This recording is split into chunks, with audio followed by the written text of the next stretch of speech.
Okay, so what I'm doing is replacing the pull starter cord on this generator. This is a Harbor Freight Predator. It's the 3000, 3500 as you see right there. So in order to get to this, obviously you're going to need to remove the side panels. There's 2 screws right here with these little caps that go over them. These screws have to come out in order for the side panel to come off. So you got 3 screws there, and then you got 3 10mm, and then you got 2 Phillips heads right here. You're gonna have to remove one of the wheel, or both of these wheels, I mean, which is just as simple as popping this little cap off, and then you pull that clip. Same for both sides, and then you can put a 2x4 or something under here to support it. But I put these back on in the meantime, mainly so that way they didn't go missing. So to get to this point, these are extremely tight. I just used a ratcheting 8mm ratcheting wrench in here, and I cracked all those loose. And down in here, there's going to be a zip tie down inside there that's holding all these wires up. So cut that zip tie, or like what I did is I used a long screwdriver and pushed it against that zip tie, and just broke the zip tie. It was simple as that. Okay, so as you can see, what I have done, I got me a long pry bar, and I'm going to pry right here, and you'll see what that does. Just pry the whole engine over, and hopefully that should give me just enough room. It's kind of hard to do with one hand on the camera. See? Now you can see I got that out, so that's going to come out on the side where the carburetor is. So that's going to be the left-hand side when you're looking at the control panel.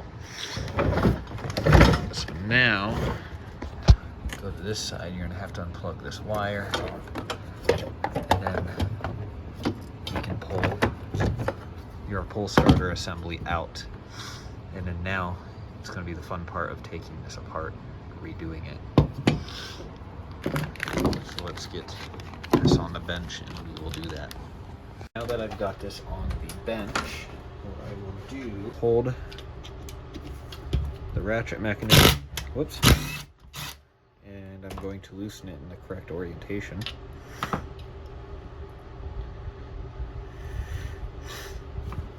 So you can see the way these are installed. And then you're going to have a big spring in here, so forewarning that you're going to need to rewind. This one seems all weird just because the string is a little messed up. Actually, I'm just going to cut this because it is not going to come out very easily. And then on this side, you just want to make a decent knot that ain't going to come untied. I don't know anything about cool knots or anything, but just do that.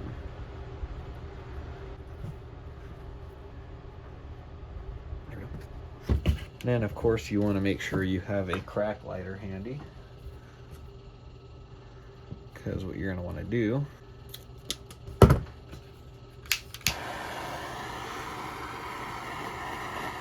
melt that nylon so it doesn't come untied.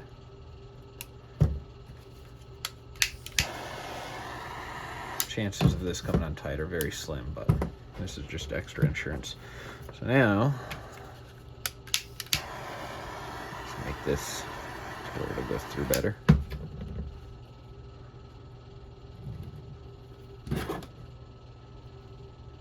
Shove that through like that. And then that should tuck away in there pretty nicely like that. And then you just go ahead and wind it.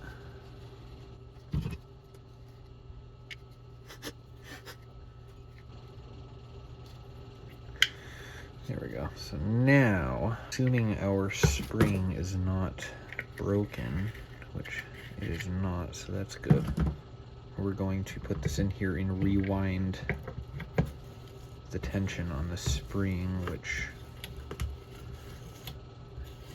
does not feel like it wants to catch for some reason. Okay, my bad. I was doing it backwards. You're supposed to go this way. which would make sense because it needs to retract. So I'm going to wind this just enough. Whoops. You can see how it's gaining tension on there. Find the end of the rope. I'm going to shove that through. And then before I get too carried away, I would like to put this all back on. Now when you've gotten to this point, make sure you put the little metal washer in first, then your spring, and then the nylon washer. And then you want to put this guy up here. Whoops.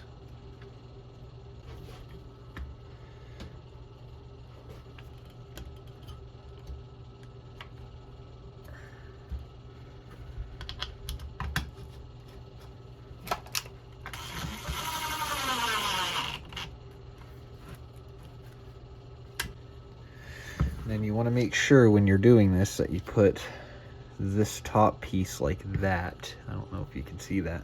So that way when you pull it, it'll actually pop the little pawls out, so that way they can actually grab the flywheel. And when you do that, you want to make sure this is free and those come out. So you can see like that. It retracts, but they always pull back out. So let me show you. This is always going to rotate one way and stay stationary one way every time you pull on it. So you pull on it and it rotates. Pull on it and then it rotates. You can kind of see how I've got that. And what I like to do is just pull this all the way out, just to ensure that it pulls all the way back in, which it does. So that's a good thing. So temporarily, I'm going to put a large knot on this, so that way it does not, no pun intended, so it does not go all the way in, because we got to route this through the body panel of the generator still. So let's go back over to the generator and reinstall this.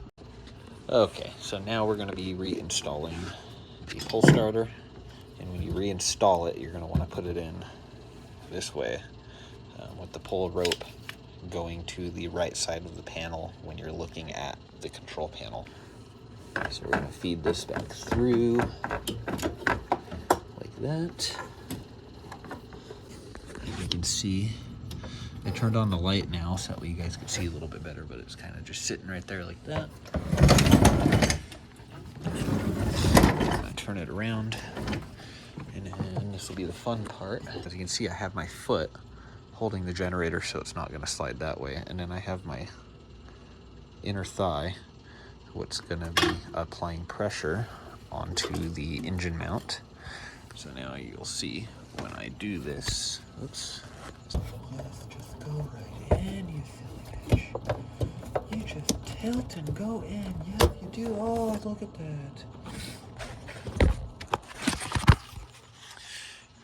Okay, so the trick is you got to pry either right here, or you can pry right here on the motor mount right there. All right, now at the same time, you're going to want to tilt your pull starter at almost like a, I don't know, I'd say like a 38 degree, 40 degree angle, somewhere in that range, not quite 45, but you can see how I got that center bolt to just get underneath this.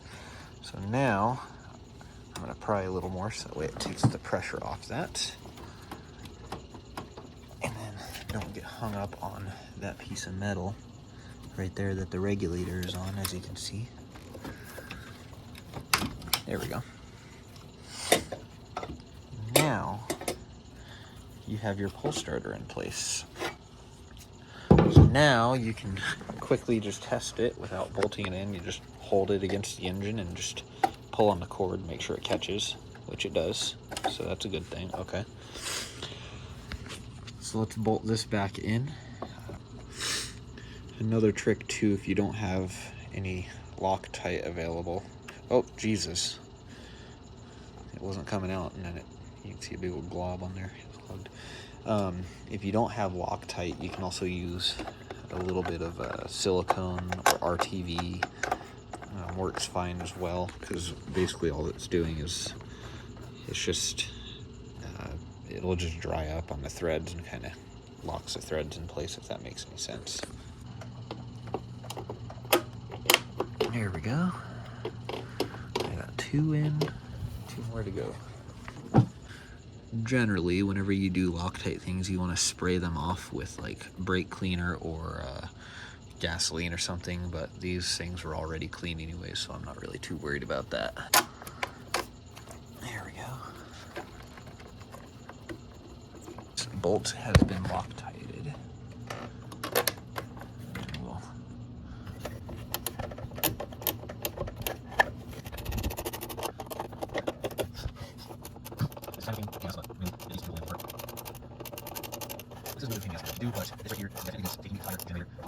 Now this little piece is going to go back on. I actually forgot to mention that this is another part that will need to come off. This is what the string actually goes through. So you can see it mounts right here.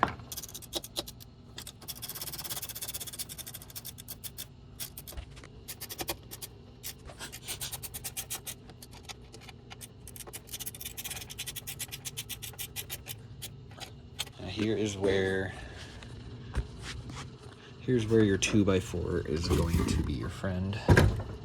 Put your 2x4 underneath, and then you need to pop the covers off the wheels, and then these little pins can come off. And then make sure when your wheels come off, the one with the lock anyways, goes like that, unless you want to remove the lock. I'm going to take the knot out of here.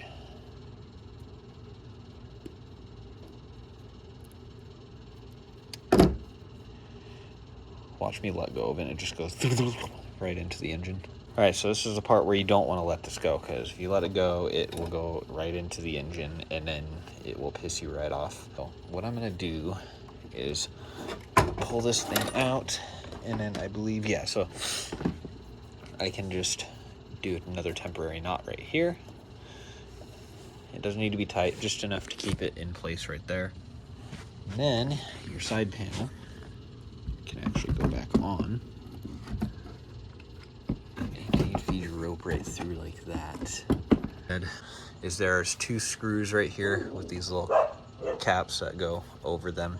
These screws have to come out in order for the side panel to come off. So you got 3 screws there, and then you got 3 10mm, and then you got 2 Phillips heads right here. Here's 1, here's 2, and here's 3.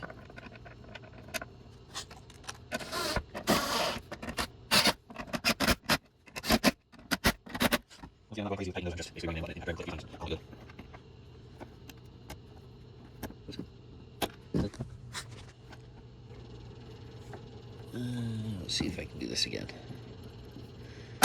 There we go. That's a little better. So now we can put our hubcap on. Let's throw some Daytons on this damn thing. Now once again, don't let go of this thing, because it will go back in. That out, so that way it does not wind back in and piss me off, because that just is not what I want to deal with right now. Oh, see, I almost lost it.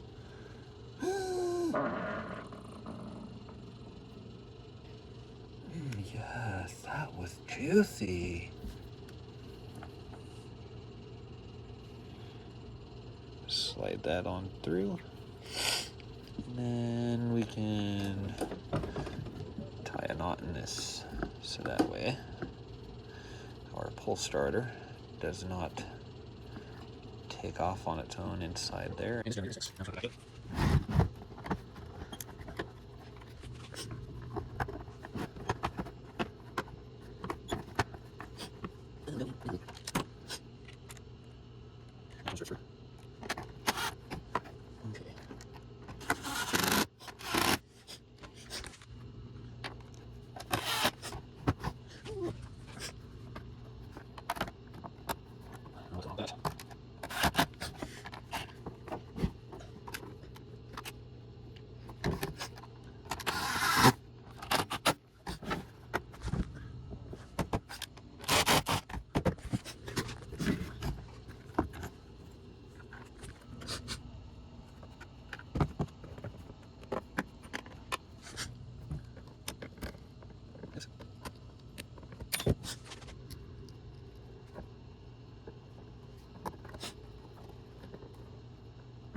There we go. And then hopefully if everything went right, we should be able to start it up. Perfect.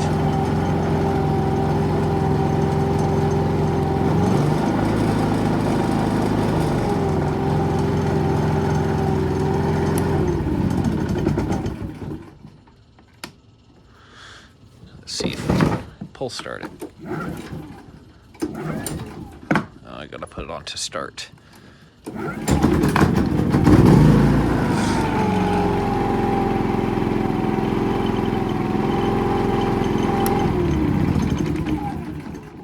Fixed. Cool. 2 generators fixed. Oh yeah, I still gotta put this on the back.